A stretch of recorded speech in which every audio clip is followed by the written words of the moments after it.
Our story begins more than 60 years ago inside an abandoned chicken coop, where our founder discovered a retired teacher living, no home, no health care.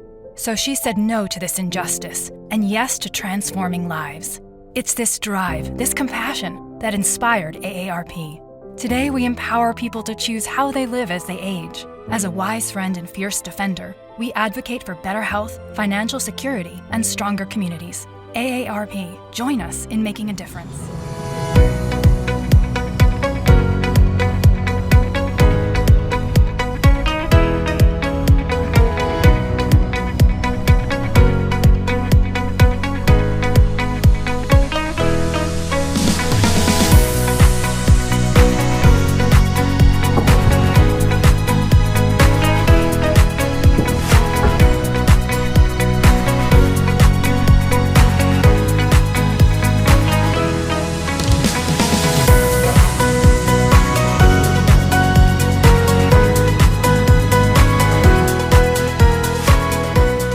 Everywhere I turn, it seems like Lancaster's green spaces have a way of calling us and saying, hey, don't forget.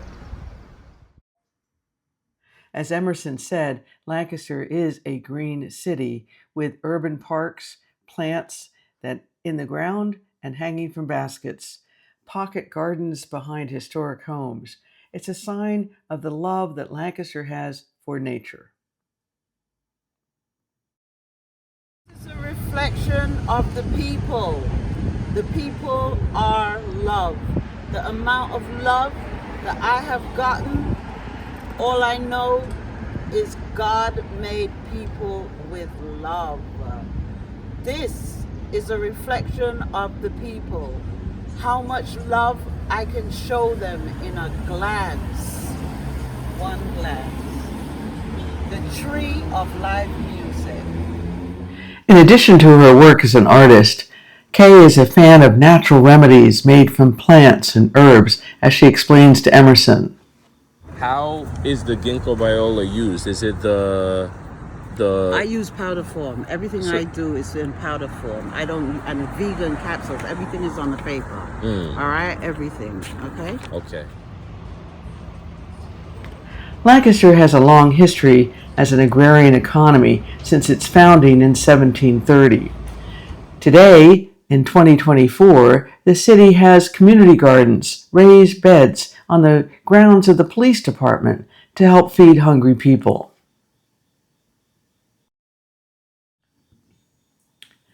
Artwork abounds throughout the city. It's taken to the walls of buildings to illustrate the integration of plants and people in this pedestrian-friendly city. Lancaster's focus on fresh fruits and vegetables is showcased in its artwork, but the real workhorse of the urban gardens in Lancaster are in backyards that produce fresh produce. I'm gonna start recording. So these here are the tomato plants. Cucumbers, but the plant died though.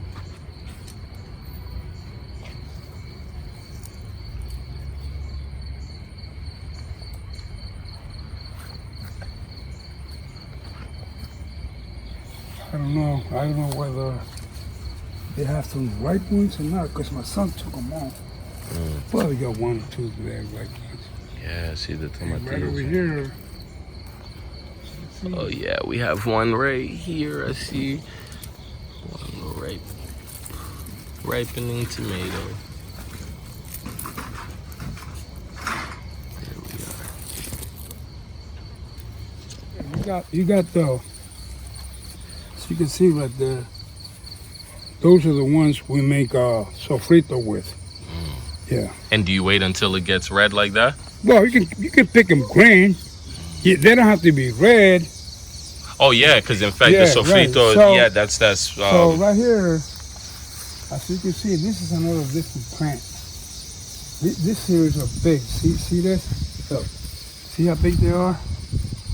oh yeah. You can see them right there. See how big they are? We'll make sofrito with that. And You just dice up a bunch of those with I put them in the blender and mix them. Yeah. sofrito. This is sofrito, yeah. Like rice without beans. And here are my little peppers. They're not. There's my little peppers right here. Those aren't little peppers at all. Look at these. You got them in abundance. I see some more peppers down there Right here, growing. See right here? Mm-hmm. Look at this. You see right there? Look. Yep. Yep. And this here, that's my peach tree right there.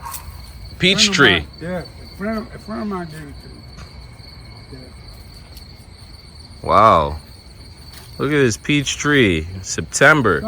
September still doing well, huh? Oh yeah, look. And then you have these. I don't know why. I don't know why these come out green like that. I mean, like purple. They need water though. That's what they need. See what I mean? Yeah. And this here is it's a pumpkin plant. See? And you know the pumpkin leaves can be used also, right? I don't have no pumpkins on there yet, but I'll probably get it too late. Wow. Look at this. I probably won't get none. Now pumpkin leaves can be used also. Yeah, but they I think on October it's the end of them. Okay. Yeah. And I see some more Yeah. down there. Is that tomato down there? Yeah, tomatoes. It's an old tomato plant. I just throw them in there, you know. Okay. Next year they'll come up. Sofrito. Well, I use spicy stuff. I use small pepper. You see right here. And then I use bell pepper with it. Garlic. What else? Garlic. Recao. I don't know if you know. Recao. Okay. It's a long leaf. Yes. I use that. I blended it. A lot of also like cebolla. That would mean onion. Okay. Okay. All together. So the peppers, the recao, onion. Ají dulce, small. Ají dulce. Yeah. Okay. Bell pepper, small bell pepper. The small bell pepper. Right here, Okay. you can see them right here. And with the small bell pepper, is it because it's a stronger? It make it more tasty. Okay. And what you want to call it? What else? And then I every time when I do the sofrito, I clean the peppers and the small pepper. I clean it. I take out the seeds. You know, because So no seeds in the. Because it's bitter. You know. That's why you have to clean it. Okay. You want to use this just the skin around here. The same thing like the peppers and all that. Also, and like I said, recao, garlic. Garlic, yes, I forgot that one. Garlic. Garlic no sofrito. Then you just chop it up and then you clean it out, you wash it up, and then put a little bit olive oil. Okay. The reason why I use olive oil is to maintain it fresh.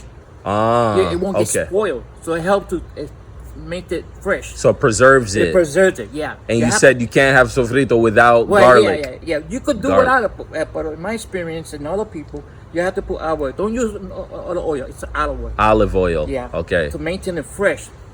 Also, when you have a lot and you don't have enough space with it, what you do is you put it in a bag, a plastic bag. Okay. The one that's zipper bag, and then you can put it there, put it up, much you can, and you can put it in the freezer for 3 years. 3 years. The sofrito. Yeah. You can leave it in the freezer for 3 years. Yeah. Wow. That way, when you ran out, you take out the bag, let it get let it get defrosted. Defrosted. Yeah. Don't put hot water and just let it defrost it. In room temperature. Yeah. Take it away, and then you can continue.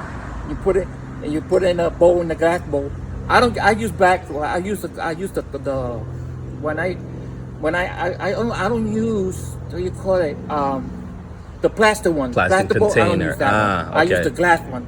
because it maintains it fresher than plastic. Yes, I yes, don't and know the if you know flavor that. even. Oh yeah, yeah, yeah. Okay, Yeah, and letting it defrost in the refrigerator, maintaining that freshness, putting it in a glass holding thing. Yeah, put in the all of the refrigerator. Yeah. Don't leave it the next day. None of that. Don't take no chances. Put it in the refrigerator, not in the freezer, but in the refrigerator in the bottom. Yes. Wait till it gets yellow completely, and then when I do is that I get like 5 or 6 of them, Yes. and I peel it and I wash it out with cold water, and then you have to see that, and then you put it in a it could be aluminum, but I don't like aluminum. Aluminum, it could burn it. Even like a napkins, paper towel. Yeah. And put it there, and if it gets wet, don't worry about it. Put it in the sun for 2 or 3 days, and it gets dry. In another neighbor's yard, Emerson discovered a growing banana plant. The banana plant. And so you can use it for tamales, pasteles. You can use Arroz this as con a cover gandules. for when you do your rice. Just take it like this, cut it like this a little bit, put it right on top of your rice. And let it cook. Ooh, and the flavor of the banana leaf also will get to the rice. Yeah. Aldo, it's amazing. Yeah. To keep this fresh produce growing in the city of Lancaster requires abundant supply of fresh water. You can see illustrations throughout the city on ways to protect our waterways so that native plants can be nurtured and grow. Another sign of the greening of Lancaster are strategically located compost bins, encouraging gardeners to recycle used plant materials. Now it's time to turn those fresh peppers and tomatoes into a delicious sofrito, or fricassee de pollo. Rafael shares a simple one-pot recipe which you can see on your screen.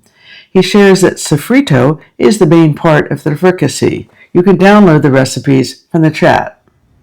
Neighbors working together to grow vegetables in their backyards, sharing recipes, and building community is illustrated in that outdoor mural and also reflected in an indoor mural on the other side of town, where the local artist is committed to showing her truth through the visual arts. Her love of nature and the healing it offers is a common theme throughout her creations. This cafe is named after the genus of a mushroom. The medicinal values, the healing properties of mushrooms and herbs are embedded in the natural therapies and remedies that are sold in the cafe. Here you can find solutions for indigestion, for inflammation, for pain. But what really draws people to the cafe is this unique dish called shakshuka. Tunisian in origin, the founder of the cafe imported the recipe from Jerusalem, but it's the chef from the Ukraine who has made it popular. And today we're gonna assemble the shakshuka platter. Awesome, thank you. Yeah. Where are you from, Iulia? I am from Ukraine. I came here a little bit over 2 years ago. Well, welcome to Lancaster. Glad to have you. Thank you. All right, let's go step by step here. Show me what you're going to do. All right, so we're gonna start with the salad. So how we do it is we build the salad with the olives and sprouts, and then we do a little dressing on it, and it makes the whole dish like a little bit more refreshing. So we're gonna start with the salad. We just do a little bit of greens, just like pull them apart slightly, just like that.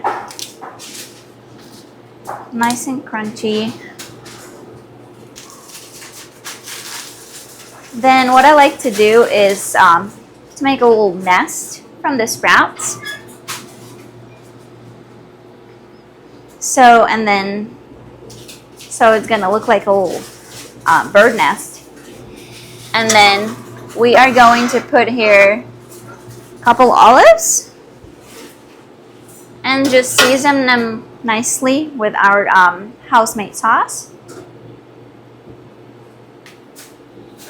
And put a little bit salt and pepper. Salt and pepper. There you go. So another thing while we're assembling this dish is gonna be the bread. That's gonna be something that we're gonna dip into and eat our sauce with and eggs. So we do use some local, use some local breads. Those are sourdough, and this is our customer's favorite bread. So we will need about 2 slices of that bread. And I'm just gonna grab a knife. So the very classic recipe is to require you to cook the sauce from scratch and crack 2 eggs and on a lower simmer until eggs are medium done, so the yolk is still runny, and then you go and dip your bread into it. But because here we don't have a chance to do that to every single order, we just poach the eggs to the order and assemble the shakshuka in the shakshuka. We are putting a little bit of shakshuka sauce on the bottom. See, what you see out here is a long cut onions. And then we're gonna put in our eggs because I got them ready, so I'm just gonna put them in here. Oh, one of the eggs broke. That's all right. Because usually when people eat it, they break the yolk anyway, so that's totally fine. And I'm gonna cover this with a little bit more sauce, and I'm gonna put in on top some feta, about a tablespoon or so. If you love feta more, then you can put some more. And then you can also season it with parsley. Goes great with it. And the last thing we have to do is season our bread and put it right next to it. So that just gonna, the bread that we toasted previously, we're just gonna season it with a little bit of olive oil and a little bit of flaky sea salt. And after that, we just cut it in half. You can actually use any bread you want for it. We love sourdough, but if you like any other kind of bread, you can totally do that. And there you have it. And is the shakshuka warm? Yes, the sauce is hot and the eggs are cooked to the order. Got it. So this is something that is usually cooked and eat hot. Yes, with a warm bread. Yeah. And you can make it in batches ahead of time, right? And then Yes, just yes. heat up the servings when you need Yes, them. exactly. That's what, because we sell it so much, we make big batches almost every other day. And then so I found this recipe when I was like bored of all my regular breakfast stuff. So I decided to look up online something, and I found this shakshuka. Never heard about it before, and I decided to give it a try, and I loved it. And when I started working here, I was very like surprised because there is like nowhere else, I think, in Lancaster where you can eat it. I'd never heard of it before. Yes, and I was very excited for the fact that we actually make it because it's really good. It's healthy. Healthy for you. It's and it's very great tasting. Yeah, it's like you can't even compare it to anything else because it's amazing. And it's obviously not just appealing to breakfast patrons. Yes, it is not. You can eat it any time of the day. You can eat it for lunch. You can eat it for dinner. It's totally up to you, however you are comfortable with. Also, if you don't like eggs, you can make a little substitution. What we do here is instead of eggs, for the vegan variation of shakshuka, you just skip the feta. And you can also put on some roasted garbanzos. That's what we do here.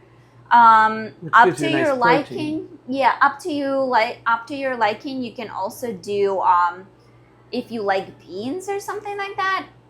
It really doesn't have to be an egg thing. It can be just like sauce if that's dairy is not something you eat. But garbanzo beans taste just amazing.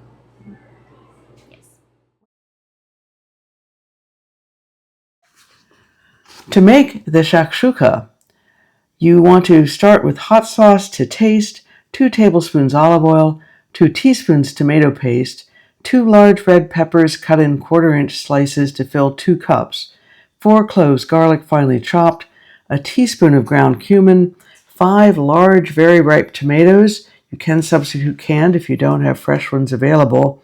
4 large free-range eggs poached, or if you're a vegan, use roasted garbanzo beans instead of eggs. Garnish with feta cheese or plain Greek yogurt. Add salt and pepper to taste.